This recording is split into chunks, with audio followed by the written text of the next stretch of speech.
Welcome into a special coach spotlight here at the Kokomo Post Sports. I am your host, Jay Stevens, and today we have the special privilege to talk to the new head football coach at Northwestern High School. It's Caleb Small, and Caleb comes from a side of Indianapolis that I used to live at, so we'll definitely talk about that during this show. But Caleb, welcome to the show, but also welcome to Howard County. Thank you, Jay. I appreciate it, and I appreciate the opportunity to get to meet you guys, and I'm really excited to be up here. It's a little bit foreign to me. I haven't been up these ways since I was in high school. So, seeing some familiar faces at Northwestern, just in the community, has been good. And then also just starting to learn who people are at Northwestern instead of their email addresses has been really good as well. So, thanks for having me. I know that email chain back and forth is going to be one of those things where it's like, you know someone's name, don't know the face. You think you see a picture, but is it really them? And then all of a sudden it's like, oh, I see you over every day or once every week until you get up here full time. It's like, oh, that's what they look like. Yeah, I mean, I've got to meet just today. I was able to go to Northwestern today and kind of spend the day and get the weight room set up and such. But I got, people that I've been emailing back and forth with, other coaches in the building, some administrative pieces to it. I got to see who they were and put that email address to their face and get to meet everybody. So there's plenty more to meet, but it's been a really good experience so far. You have been a coach for a long time, from volunteering for a little bit to coaching at Noblesville to coaching at Ben Davis, and now this is your first time being a head coach at the high school level. What does it mean to you for this to be your first head coaching job at this point in your career? Well, I always said that I wanted it to be the right fit if I were to be a head coach. It was never necessarily an ultimatum. I was blessed to be able to be mentored by a couple of coaches. Jason Simmons in one that, he taught me how to coach. He taught me what it means to be a coach. And I got to learn everything about a football program from him, and his inspiration to me, not only as a kid in sports, but also as his assistant coach. I always knew I wanted to fulfill those dreams at some point in time, but I did want to make sure it was the right fit, and I felt like this was definitely the right fit at Northwestern. What makes this the right fit at Northwestern? Just the comfort level that I had, just meeting with the administration at the beginning. It was a feel thing. I could tell that there was a need for me personally. I felt the calling when I was there and meeting with them, and honestly, they've been really good for me as far as taking care of me and showing me the ropes as far as just the administrative piece, number one, but also just understanding the people that are involved, not just the administration, but the booster club and the other parents and other assistant coaches that are there in the building so far. So everyone's just been very welcoming, and to me, that's really important. Is that you love the people that you work with, and I can tell that it's gonna be a great fit. I am actually new to the area myself. I've mentioned it a few times on shows I do here. Used to live not too far from the old school you coached at Ben Davis, and so I moved up here end of June of 2023. So I'm getting my feet wet with the sports scene, the high school sports scene, meeting the athletic directors and talking to coaches and things like that. There's something special about the scene, the football scene there at Northwestern. So if it's a right fit now, before even the game's been played, and you've been coaching there, I definitely think once you get out there and see the scene, see the people, maybe look at the parking lot tailgating before this game even starts, you're like, oh, I knew it was the right fit before, but also the people want to bring you in. They're going to love you, and you're going to see like, oh, this community loves their football. Yeah, they certainly do, and that was also something that was that interests me in the job, is that they've always loved all athletic programs. Yeah. They believe in athletics. Mm-hmm. They believe it's important for the students to be involved, and you can tell just walking the hallways that those kids are involved, whether it be in athletics or something extracurricular. But it's important to their entire community, and you can tell that it's really easy that they reach out to me. Everyone has reached out to me, it seems like, and they didn't have to do that. And it's because it's important to them. It's important that their football program is ran by a good person and a leader, and it's important that their football program, sheds, good light on the kids and the entire community on a Friday night. Let's go back a little bit before jumping back forward to maybe some expectations people might have for you and some things you expect from the players in the future. Let's go way back. And you mentioned that you haven't been up this way in quite some time. Yeah. A graduate of Hamilton Heights, and I believe I saw you were a 3-sport athlete: football, basketball, and baseball. I'm not going to ask you to describe the type of player you were, but was football your first love? Was football your first love?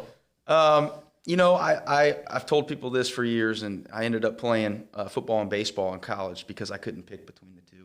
And if I were any dang good at basketball, I would have tried to play that too. But I wasn't good enough to do that. But I loved them equally. And I think the bottom line is I love to compete. I love winning. I love trying to win. I love the process that it takes to win.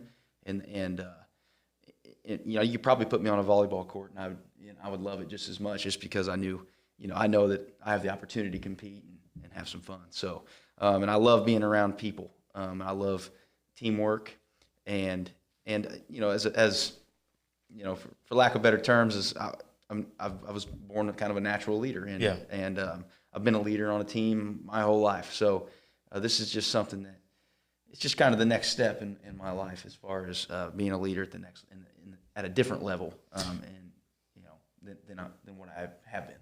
Those pickup volleyball games can sometimes get a little bit intense. So think about how competitive you are as a person, and actual that leadership quality as well. You put those two together in a pickup volleyball game, and it might be more intense than people think. In my family, growing up, like, losing wasn't an option. So if you lost, you were a sore loser too, by the way. That we joke all the time, but we could have it doesn't matter. We could make up a game, and if we lose, we're gonna be mad the rest of the day. And so that's just the way I was raised. You try your best at everything you do, and you expect to win.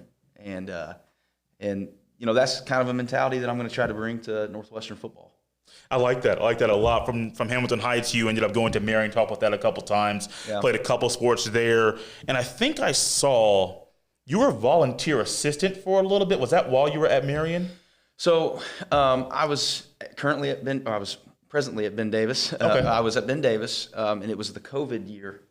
So during COVID, in the NAIA level, which is Marion's conference or level, they had a spring season, and they had asked if I would like to help them out a little bit in the spring season, since obviously, and I kind of wanted to put my foot in the water and test the waters of what college football looked like. Yeah. Coach Simmons allowed me to do that. He said, you're working, you're getting better at your craft. Yeah. And, it's a good experience for you. He allowed me to do that, and it was a great experience. I had a lot of fun. And the other thing is I learned from a coach, Mark Henninger, and he's not there anymore. However, he was very successful, and the way he ran his program was top-notch. So that experience there, what did you learn about yourself from being a part of the high school level, coaching for so long, to getting a spring at the college level? Yeah, I am where I am today, probably because of I love high school football. Right. There's just nothing to me that's better than a Friday night. And I have some players that I had coached over the years. Had some players that I played with over the years that got to play in the NFL. Got to play Big Ten football. And most of the time, you talk to those guys, their favorite memories of high school or of football is high school football. Yeah. It isn't playing in the Super Bowl. It isn't. It's pretty crazy to think about, but it's just that special. And I've gravitated towards that since I was done on Friday nights, and that hasn't changed. From Marion, went to Noblesville, and that's one of those time periods when I know you're getting like your first time coaching, first occupation out of college. You're really trying to figure out not so much like what you're doing, but a lot about yourself as well. And in that period from Noblesville to Ben Davis, I think that's when that friendship or even like coach relationship with, I think it was Coach Simmons, kind of got formed. What did you guys do at Noblesville that kind of caused you to say, hey, I might follow this guy to his next school? So, long story short, Coach Simmons was actually an assistant coach when I was growing up at Hamilton Heights. Okay. So we've known each other for over 20 years, and he always knew that I wanted to be a coach. Yeah. And he allowed me to, he actually became an assistant at Noblesville as soon as I was graduating college, and they interviewed me. Coach Lance Scheib gave me my first opportunity on his staff, and they hired me to be a business teacher. Coach Justin Keever also allowed me to be assistant coach on his baseball program, and I loved both. And talking about both sports, I still couldn't get away from both until I had kids, and then I had to decide which one I was going to pursue from there. But those three gentlemen gave me an opportunity that honestly I learned so much in just 5 years that really sprung my attention to I'm going to be a coach the rest of my life. And those are the people that really got me going, if you will. They showed me the ranks. There's been some success as far as even not just success winning sectional championships or regional championships. You were a part of Noblesville's 2014 4A baseball state championship team. Yeah. And then I believe it was last year, this past cycle, 2023, Ben Davis won the 6A state championship. So there were 4 sectional titles that were won while you were on the staff, then also 4 regional titles that were won while you were on the staff there at Ben Davis. Looking back at that time period, I know it spanned 2018 to 2023. There's a lot that went into that. But what kind of stands out in your mind when thinking about your time being the offensive coordinator at Ben Davis High School? I do want to talk about the 2014 state championship game or state championship year at Noblesville. That was I got spoiled. It was my first year of coaching, and I didn't have a ton to do with it. But being able to watch Justin Keever on a daily basis operate the way and the level in which he operates, and the expectations that he had for his program, that's kind of honestly that's the program that I want to mimic as far as how the kids operate and just the overall philosophy of the program. I saw that it works, number one. But number two is I fell in love with it, and I was a believer, and still am. And so that's something that I'm going to try to carry into this next job at Northwestern. At Ben Davis, the things that stand out to me were the expectation. The expectation was to put another banner or put another number on the north end zone wall. And what that means is a state championship. And if that didn't happen, then you didn't reach expectation. And 3 years in a row, we were really close and lost in the semi-state 3 years in a row. And that drove us all as a coaching staff, and we understood the expectation. And to be able to do that with Coach Simmons and then Coach Mann, the new head coach at Ben Davis, and Coach Ferris, who's been there for 20 years, and learning from them and understanding how to reach expectation, that goes without saying how good of people they are. And I was fortunate enough to be in a program with that expectation and to see, this is what championships look like. This is what a championship program looks like, and the administration as well. They were fully supportive of what needed to be done to be a good football program, not just wins and losses, but a good program and building kids the right way. My first introduction to Ben Davis High School was when I was a kid, 20 plus years ago. My cousin lived up in South Bend and went to Penn High School. Yep. Ended up playing, I believe it was against James Banks, actually. And so James Banks. Early 2000s. Oh, yeah. That was a good team. He was fun to watch. Yeah. And so Penn would come down to Indianapolis. My cousin RJ, I remember he would get new Jordans and he would wear them there on the carpet, basically, at the RCA Dome. And I was like, this team is different. Now, I didn't know much. I knew Friday Night Lights, but I didn't actually know all of the Ben Davis way of doing things. So I realized, hey, Ben Davis is going to state a few times and they win and they're really good. I get older, get in high school, Warren Central's having their run. So it's Warren Central, Ben Davis in the regular season, but Warren Central's just running through the entire state. Not just Indianapolis, but the entire state. So I'm like, okay, cool, Warren's there. My first time going to a Ben Davis High School football game, I had never seen a picture of anything. So I pull up, get there. I'm like, this place is massive. Montrosity, I've seen right? Warren Central numerous times. I played them in high school. So I've seen their stadium. They had the turf at the time. They had the Under Armour sponsorship. And I'm like, they got Under Armour. They got the names on the back. Ben Davis, the stadium is completely different. Massive, massive visitor section on that side. Got a press box on the away side, too. So I'm like, what is this? But you mentioned that part of the end zone where those numbers are representing the state championship teams in Ben Davis's history. Dude, it's got to feel special to not only know the expectation, but to be able to reach expectation and to put another banner up there. You can't ignore it. I mean, when you take the field at Ben Davis for practice, and it can be in spring practice in the morning time before school, or it could be in the semi-state week or the state championship week on Thanksgiving Day's practice. You see the numbers down there, and it's a constant reminder that we had to live up to that standard, and that standard is what I'm trying to get done at Northwestern, and that's going to be that's a project. It's going to be a process, but I do believe it can get to that point, and it just starts with the culture of expectation and living up to the standard that it takes. And it's not a secret formula. I mean, you walk on the field and watch a Ben Davis practice this past season.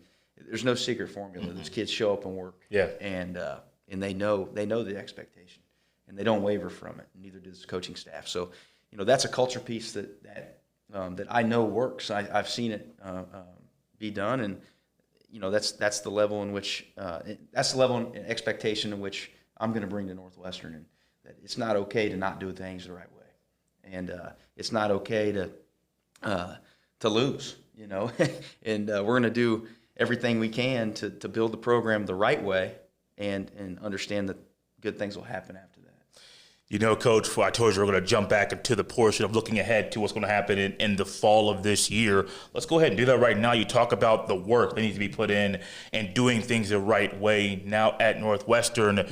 What are some things football fans at Northwestern can expect from the football team in the fall? Well, number one is they're going to be disciplined. They're going to be disciplined, and they're going to work their tails off. And that doesn't mean that we're going to work long hours, but what that means is when we take the field, it's going to be an expectation to work your tail off and to understand the culture that's going to be developed. They're going to play hard. They're going to be disciplined, and we're going to reach potential. Our goal is to reach our cap, and I believe that there are different caps for different teams. I do believe that, but our goal is going to be to reach our cap, to reach our potential. If we do that, I believe that's successful. And if we do that on some good years and talented years, and then good things will happen, and have some hardware to show for it. Absolutely, the hardware, bringing that home, bringing that back is going to be fun to see. So I know there's a lot of fans that are going to be looking out there and saying, "Coach, we expect this." Coach, no, just listen to the coach. Like, I say this knowing it. I haven't known you very long. You sound like someone that knows exactly what you're going to be expecting of the players, and there's a plan put in place. I think the process I'm not saying it's going to be overnight. It may take a little bit of time, but once that thing gets put into practice and the buy-in is there, that trophy might come back. Yeah, I think it starts with day one. And, last week we had our first limited contact practice, something that's not necessarily been done. We're going to be smart about that with multi-sport athletes. As you know, I love multi-sport athletes. Yeah. I encourage it, and I'm always going to. However, I do believe that if you're a multi-sport athlete, say if you play two sports, it doesn't take half the work on both ends. It takes 2 times the amount of work, or a third, or if you're a 3-sport athlete, it takes 3 times the amount of work. And that's what makes it special to be a multi-sport athlete, in my opinion. So we are going to do some things in the off season in order to create a culture and to meet some expectations that I have for our program.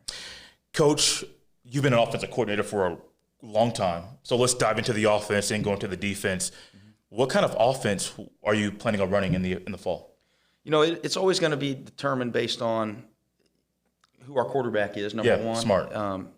I think there's always going to be a philosophy. My philosophy is not going to change, but the offense may look a little bit different. The play calls may look a little bit different. But the philosophy will always, be very, very consistent. For me, we're going to do what Brock can do right now. So Brock that boy can good play, player, man. Right? He's a good player. He's even a better kid, as I understand. And I've only got to talk to him a few times, and I'm very excited to tap into him and to get to coach him. I've been blessed to coach some really good quarterbacks, and Thomas Gokowski this past year. Isaiah Rogers is right below him. And then Jawan Swanson, Chris Patterson, Trent Gibson, Grant Grimmel, Ryan Barnes, I have, and Luke Mello. And all those kids were able to go play college football at one point. And that's my goal for Brock is if he wants to play college football, my goal is to get him to that level. And I believe he's got what it takes, but it's going to take work. And I'm excited to work with him. How involved will you be with the defense? I know you're the head football coach, so bear with me. Are you going to be someone that's going to be like the defensive coordinator has his role and you're kind of overseeing it, or is it like, this is my defense, this is what we do, this is how we run it, and if it's not right, I'm going to call the plays eventually? Eventually it falls under my name, right? So I got to be smart about that. But the people that I hire, I'm going to trust them to work. I'm going to trust them to do their job. That doesn't mean that I'm not going to have say in what happens and give suggestions of what it should look like. But I was talking to a couple of guys on staff today that I'm not hiring babysitters. I'm hiring coaches, and so I want you to coach. And unless you're doing things just egregious, then I'm going to let you do your job. But I'm also going to be their mentor. I'm going to be their leader, and try to pick holes in things. And obviously, sometimes those are tough conversations. Yeah. Especially with people who have done things for a long time. Yeah. But I think the staff that I'm trying to bring to Northwestern is simply be egoless, in that we're all going to work together and we don't all have an idea what's going on. Yeah. We're not know-it-alls, and we're going to learn from each other, and we're going to learn from other people as well, and we're not going to get outworked, and that's what we're going to try to hang our hat on, if you will. What are some last comments you have about this being your first head coaching job and it being at Northwestern High School? This is, to me, the perfect fit. Yeah. This is the level in which I wanted to coach, to be a head coach in. Just meeting the people at Northwestern lends me to believe that it's the perfect fit. The need for a successful football program lends me to believe that it's a perfect fit. And my dream, my entire life, well, I should say about middle school or high school, but my dream was to build a program like I saw the Hamilton Heights program do. In 1998, they went 0-10, and then they strung off like 4 or 5 sectionals in a row. And so being able to see that build is something I've always dreamed about. And not saying that Northwestern's in a terrible spot right now, but there is some concerns of what's happened in the past, and we're going to try to fix some of those things and build it the right way. And however long that takes, that's going to be our goal: build it the right way and to have a successful program, reach potential, reach our cap each year. If you're a fan of Northwestern High School football, you guys will want to be behind this coach and support him, because in the short time that I've known him, he's on his stuff, and I do believe he'll do good things at Northwestern High School and the football program starting not in the fall, starting right now. Guys, this has been a special coach spotlight here at the Kokomo Post Sports. We will see you next time.